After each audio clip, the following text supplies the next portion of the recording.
그럼 계속해서 우리 잠언 전도서 강론 29번째입니다. 충성된 사자는 시원한 냉수와 같고 제목과 같이 은혜를 나누기를 원합니다. 충성된 사자는 정말 그 주인의 속을 시원하게 합니다. 여러분이 뭐 요즘같이 더운 때 아니면 막 열심히 땀을 뻘뻘 흘리며 흘릴 때 그때 그 얼음 냉수, 제가 이 말씀을 읽다가 얼음이 중동에 있었나 보니까 스노우입니다. 스노우. 만년설이 있죠. 그쪽에 그 냉수와 같은 그걸 먹었을 때 그 시원함, 이게 충성된 사자, 충성된 일꾼이 보여주는 그 시원함이죠. 이 교훈에 맞는 일화가 거의 꼭 맞는다고 볼 수가 있는데 성경에 있습니다. 사무엘기에 있습니다. 사무엘하에 보게 되면은 다윗의 용사들이 나옵니다. 다윗의 용사들이 나오는데 그중에 30명의 용사가 나옵니다. 30용사를 소개하는데 사무엘하 23장 13절부터입니다. 이 30용사에 대한 일화인데 그 다윗 왕이 아둘람 굴에 있을 때입니다. 거기에서 이제 하나의 왕국의 기틀을 맞는 하나의 그 뭐랄까 세력이 형성된 거죠. 근데 블레셋과 싸움이 일어났습니다. 블레셋과 싸움이 일어났는데 블레셋의 요새가 베들레헴이에요. 근데 베들레헴은 또 다윗의 고향이기도 하죠. 근데 막 싸우다 보니까 고향에 가은 지도 굉장히 오래되었고, 그래서 갑자기 그 고향 땅의 우물물이 먹고 싶었어요. 그래서 이렇게 그냥 혼잣말로 했습니다. 누가 그 물을 내게 마시게 할 수 있을꼬? 하고 이렇게 혼잣말을 했어요. 근데 그 말을 30용사 중에 3명이 들었습니다. 3명이 듣고는 지체 없이 그 베들레헴으로 달려갔습니다. 그래서 마치 삼국지의 조자룡이 장판교에서 한판 싸우듯이 완전히 그 물에서 물을 길러가지고 다시 돌아왔습니다. 그 거리가 아둘람굴에서 베들레헴까지 20km예요. 왕복 100리길을 물을 떠가지고 이렇게 돌아온 겁니다. 그만큼 충성된 신하들이었던 거죠. 그러니까 이들은 그야말로 적진이었죠. 그러니까 자기의 목숨을 걸고 물을 떠온 겁니다. 이 물을 받는 순간 다시 마실 수가 없었어요.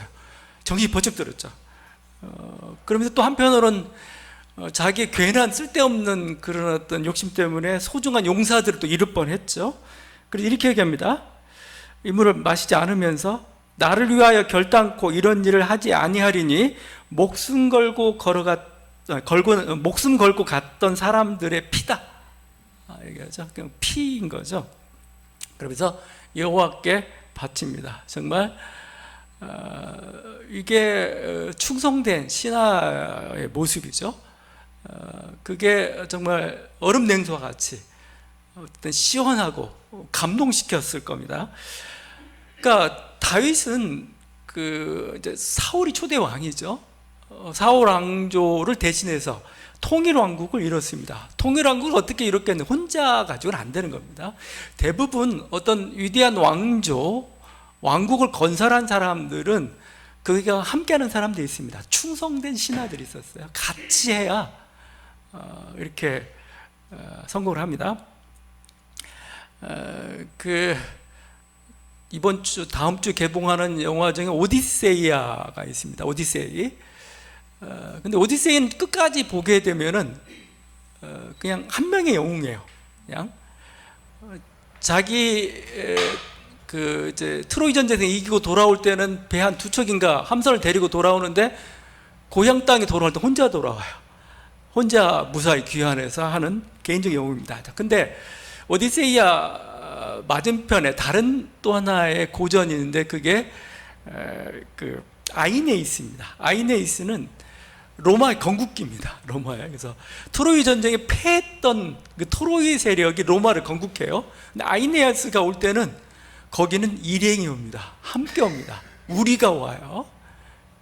그래서 로마라는 대제국을 건설합니다. 그러니까 충성된 사람들이 있어야 가능해요. 근데 바로 이런 사람들이 있었기 때문에 다윗이 이런 왕조를 이룰 수가 있었던 거죠. 그래서 사람에게는 그래서 이런 어떤 만남의 복이라는 게 굉장히 중요합니다. 그러니까 거의 사람과 사람의 만남이 우리 인생의 성공을 결정을 해요. 그래서 어린 시절엔 좋은 스승을 만나면 좋습니다. 정말 좋은 스승을 만나면 자기 인생의 가치관과 인생의 하나의 그 어떤 이정표 같은 것을 자기가 얻게 될 겁니다. 청소년기에는 좋은 친구가 필요하죠. 좋은 친구가 있으면 평생 자기 곁에서 자기가 위로가 되고 도움이 될 겁니다. 가정을 가져야 될 때는 좋은 신랑, 또 좋은 아내가 좋은 아내 만들기 좋은 신부가 좀 필요하겠습니다. 그래서 가정이 또 한 번 사람의 운명을 바꿉니다. 여러분 사주팔자가 있는데 사주팔자 바꿀 수 있는 기회가 있어요. 좋은 배우자 얻으면 됩니다. 좋은 배우자 얻으면 운명이 한번 바뀌어요. 그만큼 중요하다는 겁니다. 사업을 하거나 어느 정도 나이가 들어서는 좋은 동료가 필요합니다. 좋은 제자가 필요하고 좋은 부하가 필요합니다. 그래서 우리들의 끊임없이 기도해야 될 건 뭐냐? 좋은 사람 만나기 위해서, 자녀들 위해서, 자신을 위해서 해야 될 건 좋은 그런 사람들 만날 수 있도록 여러분 계속 기도를 해요. 가장 많은 기도가 이쪽에 있어야 됩니다. 사도 바울에게도 이런 충성된 사자와 같은 사람이 있었어요. 사도 바울에게서 충성된 사자였죠. 그렇지만 특별히 정말 바울이 아끼는, 그게 말로 표현된 게 있습니다. 로마서에 나옵니다. 로마서에 보게 되면은 로마서 16장에 쓰면서 마지막에 안부를 물어요. 로마에 있는 그 성도들에게. 그 중에 브리스가와 아굴라가 나옵니다. 그들에 대해서 로마서 16장 3절과 4절 이렇게 얘기해요. 너희는 그리스도 예수 안에서 나의 동역자들인 브리스가와 아굴라에게 문안하라. 그들은 내 목숨을 위하여 자기들의 목까지 내어놓았나니. 브리스가와 아굴라는 실제 그러니까 뭐 이 한마디만 나와 있지만 실제 바울이 선교에 거의 아주 막대한 지대한 어떤 영향과 어떤 공로가 있었던 그런 사람을 저는 볼 수가 있어요. 브리스가와 아굴라는 어떤 사람들이냐면 장막 짓는 일을 했습니다. 천막 짓는 일을 했죠. 근데 그걸 제조해가지고 그냥 그 제조만 그친 게 아니고 무역상을 했던 것 같아요. 왜 무역상을 했는지를 알 수 있냐면 이곳저곳 옮겨 다닙니다. 그 고린도에서 선교할 때 바울은 항상 자비량 선교를 했죠. 자비량 선교를 하려니까 일터가 필요해요. 그 일터를 제공해줬던 사람이 바로 브리스가와 아굴라입니다. 그 천막 짓는, 장막 짓는 곳에 바울이 왔고 거기서 일하면서, 중요합니다, 일터가 사실은 선교지예요. 복음 선교. 어떻게 복음을 전하겠어요? 거기서 일하고 있으면 사람들이 와가지고 너 왜 왔니? 그러니까 옛날 사람들 호기심도 많잖아요. 낯선 외지인이 오면은 물어보고 다 얘기해요. 나는 이런 예수를 믿고 쫙. 그게 사실은 선교였던 거죠. 근데 이들이 나중에 가면은 에베소로 건너갑니다. 에베소로 건너가는데 에베소에 건너가서 무슨 일을 했냐면은 자기 집을 교회로 내놓습니다. 그게 고린도 전서에 나와요. 고린도서는 에베소에 썼습니다. 에베소에 썼는데 여기서 그 에베소에 있던 바울과 에베소의 교회가 고린도 교회 안부를 묻는데 이렇게 물어요. 아굴라와 브리스가와 그 집에 있는 교회가 주 안에서 너희에게 간절히 문안하고. 아굴라와 브리스가와 그 집에 있는 교회라고 했어요. 브리스가의 집이 교회예요. 우리가 가정교회라고 얘기하잖아요. 여기서 가정교회가 나오는 거예요. 자기 가정을, 아마 이게 가정일 수도 있고 자기 공장일 수도 있어요. 자기 식당일 수도 있고, 그걸 내놓은 겁니다. 그래서 그 집에 있는 교회라고 이렇게 얘기했어요. 그 문안한다. 로마서를 쓸 때는 어느새 이들이 로마에 가 있습니다. 로마에. 그래서 로마에 있는 이들이 문안을 또 이런 얘기를 해요. 저희 집에 있는 교회에도 문안하라. 로마에 갔는데 거기도 집이, 제가 보니까 브리스가 아굴라가 제일 부자인 것 같아요. 이쪽 옛날 그 바울이 선교할 때. 근데 거기에 로마에다 자기 집이 있는 그 집을 또 교회로 내놨습니다. 그래서 하여튼 이걸 교회로 내놓을까? 저희 집에 있는 교회도 무난하다 이렇게 나오는 겁니다. 집이나 재산을 아낌없이 내놓았을 뿐만 아니라 바울이 위험에 처했어요. 위험에 처했을 때 언제일까요? 감옥에 갇혔을 때, 아니면 재판을 받을 때, 이런 때겠죠. 근데 바울 편을 들어주는 겁니다. 증언해야 하는 겁니다. 잘못하면 같은 이렇게 쓸려 나갈 수도 있어요. 꼭 목숨이라도 내어놓았다는 게 그냥 어떤 상투적인 표현이 아니고 실제 어려울 때 증언을 서줘요. 이 사람은 그런 사람 아니다, 위험하지 않다, 나도 그런 사람이다, 뭐 이런 식으로 해가지고 그 위기로부터 벗어날 수 있도록. 이게 바로 충성된 사람의 모습이고, 그게 그 동역자죠. 그러니까 이런 충성된 사람, 충성된 부하, 충성된 일꾼, 이런 사람들이 있으면 정말 행복합니다. 이런 사람들이 있기 때문에 초대교회가 됐던 거고, 이건 다 마찬가지입니다. 대부분 우리가 어느 곳에서 어떤 그 선교를 하고 교회를 하게 될 때 뭐 돈 있으면 그 하겠죠. 그렇지만 대부분 처음 전도한 사람들, 처음 만난 사람들이 그 집에서 예배를 드리다가 그게 교회가 되고, 이게 바로 선교의 과정들이고, 이런 사람들이 있었기 때문에 이게 충성된 사자들 같은 사람, 정말 시원케 하는 사람이죠. 이 시원케 한다는 건 그냥 바울을 시원케 했을 뿐만 아니라 하나님의 마음을 시원케 하는 자들이죠. 그래서 이렇게 이런 어떤 충성된 사람, 시원한 사람들이 이렇게 일이 되는 거고, 또 그런 사람들을 얻기 위해서 여러분 기도해야 될 것이고, 또 자신이 누구에게 그런 시원한 사람이 되는 것, 이것도 참 큰 복입니다. 그렇게 돌봐야 할 것입니다. 우리 현대 민주주의 사회에서는 사람에게 충성하냐 조직에게 충성하냐 할 때 사람에게 충성하는 걸 별로 달갑게 않습니다. 그건 조금 너무 인간 우상이고 뭔가 좀 잘못되고, 오히려 조직에 충성한다 이런 표현을 씁니다.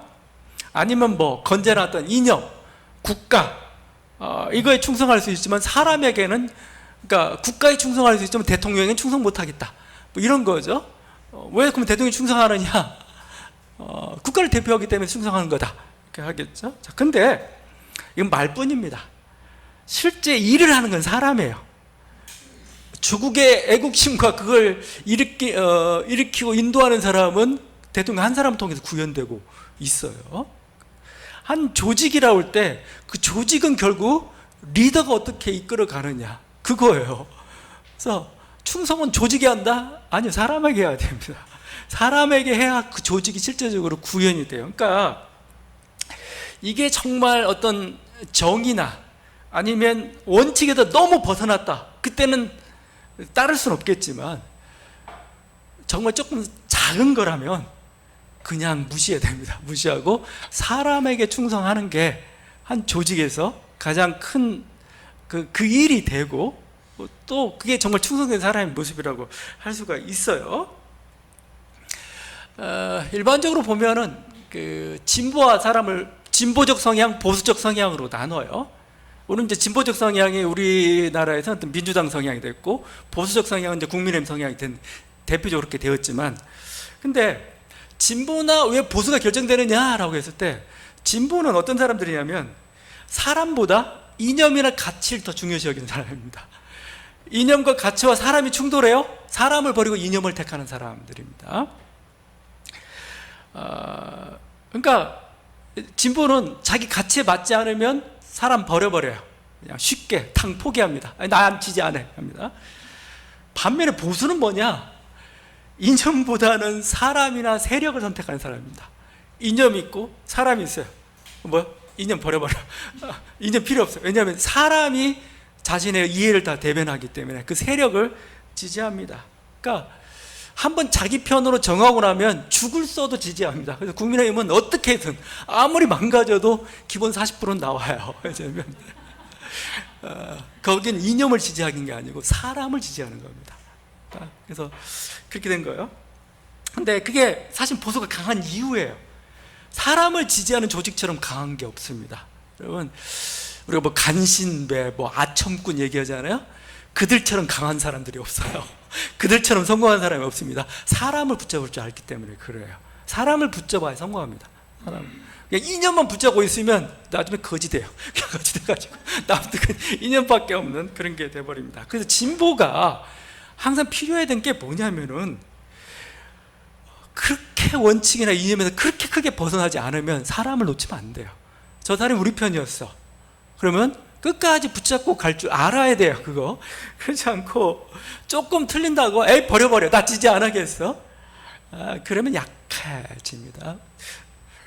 결국 제가 이 얘기를 하는 것은 사람이 일을 하는 겁니다. 사람이 일을, 그 사람을 지지하지 않고 그 사람에게 충성하지 않으면 자기 이념도 소용이 없어요. 소용이 없습니다. 좀 하자가 있더라도 이렇게 충성하는 거. 그때 정말 너무 결정적하자면 어쩔 수 없죠. 그때는 조직을 버리는 것도 있지만 사람을 버리는 겁니다. 그때는 그 상황이 전까지라면 진보는 될 수 있으면 사람을 잡으려고 노력을 해야 됩니다. 절대 놓치지 않으려고, 끝까지 포기하지 않으려고, 고쳐서라도 쓴다 이런 자세로 가야 되지, 에이 그냥 버려, 이게 가장 사람을 자기 세력을, 자기 어떤 일들을, 위치를 약하게 만드는 거죠. 이게 충성된 사람의 모습입니다. 오늘 잠언서 말씀은 제가 19절까지 읽었죠. 근데 쭉 읽어보면은 그렇게 연결은 되지 않아요. 잠언서 한 구절 한 구절이 다 독립적이기 때문에 이걸 한 주제로 엮기는 어렵습니다. 충성된 사자가 누군가 뭐 이런 식으로 엮기는 어려워요. 그렇지만 한번 저는 그쪽 방향으로 한번 좀 적용을 해보려고 해요. 이 13절 말씀을 주제로 해가지고 14번 17절까지, 그게 어떻게 보면은 어떻게 충성된 사람, 내가 만약에 어떤 그런 리더의 위치에 있다면 여러분은 충성된 사람이 필요하거든요. 어떻게 충성된 사람을 만들고 관리할 수 있는가, 또 아니면 내 자신이 어떻게 하면 충성된 사람이 될 수 있는가, 그런 식으로 한번 적용을 해보려는 거죠. 14절입니다. 선물한다고 거짓 자랑하는 자는 비 없는 구름과 바람 같으니라. 이거 공동번역으로 읽어보는 게 더 리얼합니다. 공동번역 제가 읽어볼게요. 선물한다고 거짓말로 떠버리는 자는 비를 머금지 않은 구름과 바람이다. 구름과 바람이 막 오는데 뜨거워서 막 비라도 한 바탕 쏟아지고 싶은데 안 쏟아지고 이런 거죠. 선물만, 말만 막 이렇게 많은 존재. 공연불이 돼서는 안 돼요. 자, 충성된 신하는 뭐냐? 말로 떠드는 자가 아닙니다. 아무런 열매 없는 말. 충성된 신하는 뭐냐면 행동이나 결과물을 가져오는 사람이에요. 말하는 사람이 아니고 진짜 행동하는 사람들, 진짜 거기에 따른 결과물을 가져오는 사람이 진짜 충성된 사람이에요. 막 논의는 하는데 막 말은 많고 막 하는데 아무것도 안 가져요. 근데 아무 말 안 타가 갑자기 행동하고 결과물을 가져요. 마음이 얼마나 시원한지 몰라요. 그래서 이런 겁니다. 반대로 충성된 신하를 자기가 붙잡으려면, 충성된 어떤 부하 직원을 계속 유지하려면 이 사람한테는 선물을 아끼지 말아야 됩니다. 선물은 뭐냐면 리더가 자신을 소중히 여기고 있다는 어떤 확신을 들게 만드는 거예요. 선물을 주면 뭐죠? 저 리더가 저 사람이 나를 소중하게 생각하는구나. 그래서 더 충성하게 되는 거죠. 그 춘추 전국 시대에 오자서라는 사람이 있었습니다. 오자서. 손자병법과 함께 오자병법도 굉장히 유명한 병법입니다. 병법가인데 이 사람이 위나라 장수로 있었대. 장군으로 있을 때 일입니다. 오자서는 이름은 오기예요. 오기인데 이 사람이 장군으로 있었는데 부하 중에 뭔가 이렇게 악성 종기를 앓고 있는 그런 부하가 있었어요. 근데 오기가 어떻게 했느냐? 그 부하의 그 악성 종기를 직접 자기 입으로 빨았습니다. 빨아가지고 그것을 다 짜냈습니다. 근데 그 부하의 어머니가 이 소문을 들었어요. 이 소문을 듣는 순간 어머니가 기뻐하기보다 막 통곡했습니다. 막 통곡을 했어요. 그 사람 옆에다가, 아니 이렇게 그 장군이 부하를 끔찍하게 생각해 주는데 너 왜 통곡하냐? 라고 했더니 그 어머니가 이런 얘기했습니다. 오기 장군이 이 아이의 아버지의 상처를 빨아주어 그 아버지가 전쟁터에도 도망하지 않고 끝까지 싸우다 죽었습니다. 그런데 지금 또 그 자식의 종기를 빨았으니 이 아들이 어느 전쟁터에서 죽을지 모르겠소. 그렇죠? 부모는 그럴지라도 뭐죠? 이게 충성의 신화를 거두는 법입니다. 선물의 의미입니다. 선물을 줘야 더 충성을 해요. 그냥 그래서 삼성이나 하이닉스가 그 보너스 주는 걸 인색해서 안 됩니다. 그냥 다 줘야 돼요. 막. 그래야 인재가 있고 더 충성하게 되고 뭐 그런 거죠. 15절이죠. 오래 참으면 관원도 설득할 수 있나니 부드러운 혀는 뼈를 꺾느니라. 그렇죠? 오래 참으면 관원도 설득할 수 있다. 공동번역을 읽어볼게요. 끈기 있게 설득하면 나라님도 말을 듣는다.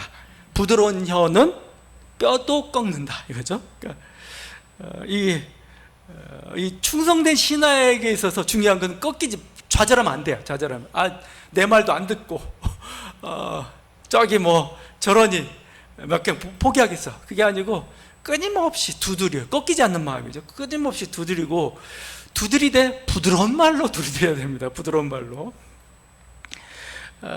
왕은 설득을 해야 돼요. 설득, 부드럽게 이렇게. 그게 충성된 신하의 모습이지. 막 토라져가지고 화나가지고 막 해도 왕이 안 들어요. 왕이 옳은 자리로 가기까지 계속해서 설득하고 계속해서 집요하게 하다 보면 들어요. 그리고 결국 진심을 압니다. 이게 진정이었구나. 그래서 근데 한 번 딱 던지고 말아버려요. 그러면 효과가 없어요. 그냥 그쳐버리고 이렇게 사라져버리고 말아요. 왕도 고마운 줄도 몰라요. 저는 언제 나보고 저랬어? 근데 제가 그때 그랬잖아요. 한 번 하면 안 돼요. 한 번 하면 안 되고 계속 집요해야 알아요. 제가 그걸 했구나. 그래서 충성 신하는 계속해서 꺾이지 않습니다. 그리고 부드러운 말로 계속 설득하며 나가는 사람. 16절입니다. 너는 꿀을 보거든 조카리만큼 먹으라. 과식함으로 토할까 두려우니라. 꿀을 적당히 먹으라는 거죠. 정말 너무 많이 먹으면 과식하게 되면 힘들어집니다. 공동번이 이렇게 되어 있습니다. 꿀을 봐도 적당히 먹어라. 너무 많이 먹으면 토하리라. 그렇죠? 다 혼자 먹으면 안 돼요. 다 혼자 먹으면 안 되고 베풀 줄도 알아야 됩니다. 베풀 줄도. 혼자 독식하면 사람이 붙지 않습니다. 아까 같은 비슷한 얘기이지만 모든 공을 왕이 가져가고 윗사람이 다 가져가요. 모든 혜택도 얘는 그냥 월급만 줘요. 충성하지 않습니다. 나눠야 됩니다. 내가 100을 벌었어요? 절반은 나눠야 됩니다. 아니면 더 이상은 나눠야 그 사람이 더 거기서 충성할 수 있는 거예요. 나 혼자 다 먹겠어. 그러면 절대 충성된 신하를 거둘 수가 없어요. 제가 예전에 있던 교회에 어떤 집사님이 있었는데 이 사람이 삼성생명 보험왕이 됐어요. 보험왕인데 대단한 보험왕이었던 게 100만 달러 클럽, 여러분 100만 달러 클럽 들어봐서 MDRT라고 합니다. MDRT. 지금 그 한 10여 년, 거의 20년 가까이 됐으니까 그때 100만 달러입니다. 수입이 그러니까 100만 달러를 넘어가는 보험 클럽이 있습니다. 보험왕 클럽. 전 세계 1%도 안 되는. 근데 거기에 들어갔던 분입니다. 근데 이분이 하는 말이 있었어요. 제가 좀 인상 깊게 폈는데 자기 번 돈의 절반은 고객들을 다시 쓴다는 거야. 나 100만 달러 벌었어. 그게 아니고 절반 정도 다시 고객들한테 환원시켜줍니다. 당시 이렇게 했으니까 이걸 주고 저 주고 해가지고 그렇게 해봤자 사실은 또 자기 절반 또 이렇게 이익이죠. 이렇게 고객을 관리해줘야 충성 고객이 되는 거야. 충성 고객이. 막 이렇게 막 하다가 뭔가 뭐 자기 돈이라도 내서라도 이렇게 막 해주고 뭔가 해줘야 고마워서 다음에 또 그 물건을 또 사거든요. 그러니까 이게 다 먹어도 안 됩니다. 맛있다고 해서 독식을 해서 안 되는 겁니다. 항상 잘 되는 기업일수록 항상 뭘 해야 되냐면 요걸 잘 해야 됩니다. 계속해서 환원을 시켜줘야 돼요. 환원을 어떻게 해서 그래야 그 환원하게 되면은 그게 다시 자기 물건 또 사요. 이게 충성 고객을 만드는 그거죠.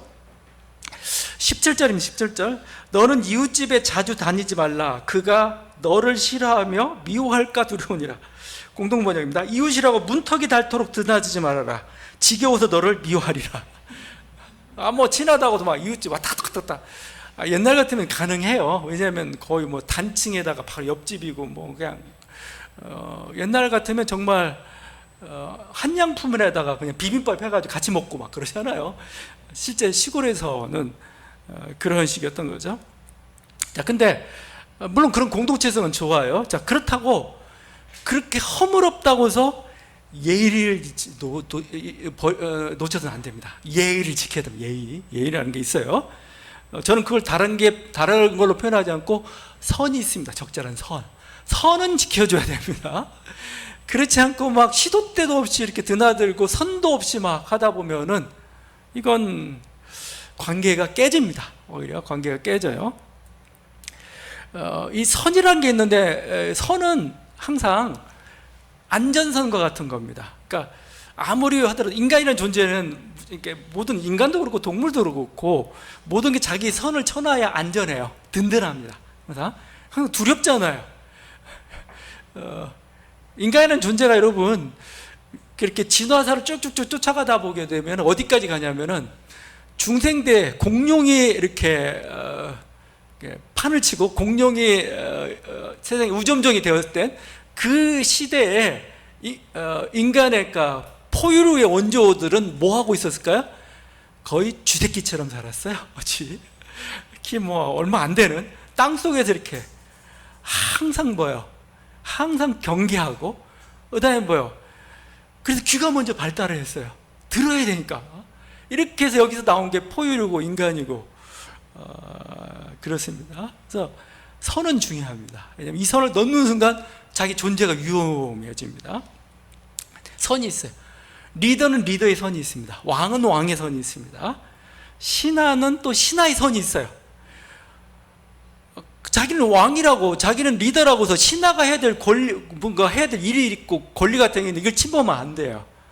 내가 수위예요. 내가 수위인데, 내가 그러면 이제 출입구는 내가 관리를 해야 돼요. 근데 자기가 사장이라고, 야, 이 사람 마음대로 해! 이러면 수위가 화내요. 그건 내 일이라고. 그러면 인정해 줘야 돼요. 그럼 정중히 부탁을 해야죠. 이 사람 좀 들여다도 되겠어? 이런 원칙, 네, 드립시오. 이렇게 돼야 그게 선이라는 겁니다. 선. 이게 자꾸 무시하면은 화가 나서 일 안 해요. 충성하지 않습니다. 모든 게 선이 있어요. 그러니까 선을 지켜야 된다.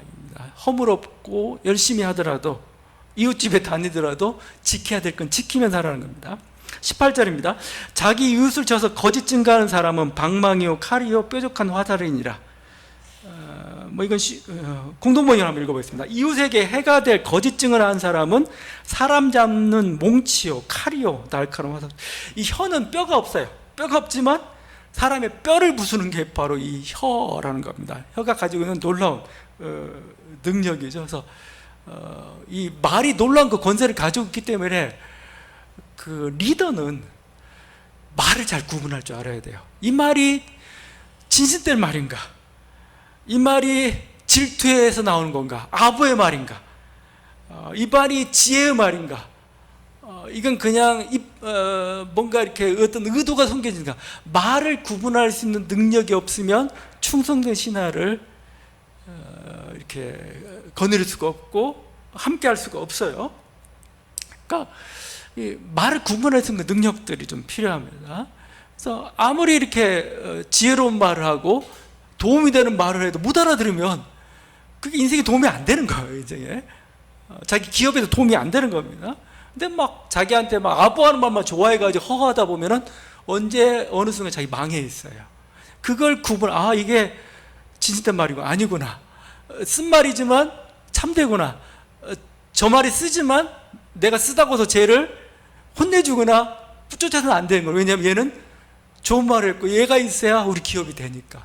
이걸 구분할 수 있는 능력이 있어야 충성된 신하를 이렇게 거늘 수가 있어요. 19절도 비슷합니다. 19절. 환난 날에 진실하지 못한 자를 의뢰하는 것은 부러진 이와 위골된 발과 같으니라. 공동번역 읽어보겠습니다. 어려울 때 신용 없는 사람 믿는 것은 썩은 이빨이나 절름거리는 다리를 믿는 격이다. 그렇죠? 그러니까 신용 없는 사람, 그러니까 사람이 위기에 처하면 항상 이름이 발생합니다. 위기에 처하면 생각이 제대로 안 돼요. 판단이 제대로 안 됩니다. 그래서 사람의 말을 덜컥 믿어버려요. 가장 내가 뭔가 위기에 처하고 내가 굉장히 당황스러운 순간에 사기꾼에게 넘어가기 참 쉬워요. 그러니까 그러다 보면 자기 망하는 거죠. 그래서 여기서 이거 좋은 사람인지 사람을 볼 수 있는, 정말 내가 끝까지 기댈 수 있는 사람인데 그 눈만 있다면 거의 망하지 않아요. 망하더라도 그 사람이 도와줄 겁니다. 나중에 사람을 제대로 보는 눈이 있다면, 그리고 그 사람을 귀히 대해줬다면. 그렇지 않고 그 말만 믿고 엉뚱하게 신용 없는 사람 기대다가 결국 자기한테 위기의 순간 전혀 도움이 못되고 오히려 사기치고 정말 엉터리가 되는 거죠, 이게. 그래서 이게 우리가 충성된 신하를 얻는 게 중요할 뿐만 아니고 또 충성된 신하는 만드는 겁니다, 사실은요. 리더가 어떤 태도로 이 사람을 받아들이고 어떻게 이끌어 가느냐에 따라서 그 사람이 충성된 신하가 될 수가 있어요. 그래서 이런 신하를 거느리는 게 복이기도 하지만, 또 우린 잠언서를 읽으면서 내가 어떻게 하면 그런 좋은 사람들을 함께 할 수 있을까, 또 나에게 어떤 좋은 사람이 될 수 있을까 항상 생각하며 나아갈 수 있으면 좋겠습니다. 이 충성이라는 것은 그냥 단순한 가치가 아니고 신앙적 가치가 있어요. 신앙적. 그냥 어떤 조직이 잘 되고 내가 출세하고 정도만이 아니에요. 성령의 9가지 열매가 있죠. 그 중에 하나가 충성이에요. 충성과 자비와 양선을, 충성입니다. 충성. 근데 충성은 헬라어로 피스티스예요. 피스티스인데, 피스티스가 믿음이에요. 믿음. 우리가 예수 그리스도를 믿는다라고 쓸 때 그리스도의 믿음 이렇게 표현할 때 피스티스예요. 누구는 믿음을 충성으로 번역하는 게 훨씬 더 낫다고 표현해요. 내가 예수 그리스도를 믿는다는 건 뭐예요? 예수 그리스도가 나를 위해서 뭔가 죽으시고 뭔가 이렇게 십자가에도 대를 제속하지, 그런 어떤 이념이나 교리를 믿는 게 아니에요. 예수 그리스도를 믿는다는 건 뭐예요? 예수 그리스도께 충성한다는 걸 얘기합니다. 예수 그리스도의 충성. 그러니까 지금 예수 그리스도 어떻게 믿는다고 그래서 예수 그리스도를 주로 시인하고죠. 주님으로 시인하는 게 예수 그리스도 믿는 거예요. 그럼 주님이란 게 예수를 나의 주인으로 모신다는 겁니다. 나는 그의 종이라는 겁니다. 그게 뭐예요? 믿는다는 건 뭐예요? 충성입니다. 충성. 그리스도께 충성하는 게 그리스도에 믿는 겁니다. 내가 그냥 사형리와 같은 그런 교리 붙잡고 끝까지 가서 그게 믿음이 아니고 그리스도의 말을 따라가는 겁니다. 그래서 충성된 자는 반드시 행동으로 나타나게 되어 있어요. 어떤 종이 있는데 주인의 뜻대로 행동하지 않아요. 그럼 믿는 건가요? 충성은 아니잖아요. 그래서 예수의 말씀을 행하는 자가 믿는 자입니다. 왜냐하면 주인의 뜻에 충성하기 때문에 그런 거죠. 여러분 다시 한번 예수님을 사랑하고 충성된 신하처럼 행동하는 자, 예수님의 마음을 그래서 시원하게 하는 자가 그 사람이 정말 믿음의 사람입니다. 여러분 이 믿음으로 충만한 저와 여러분들에게 간절히 바라며 기도하시겠습니다.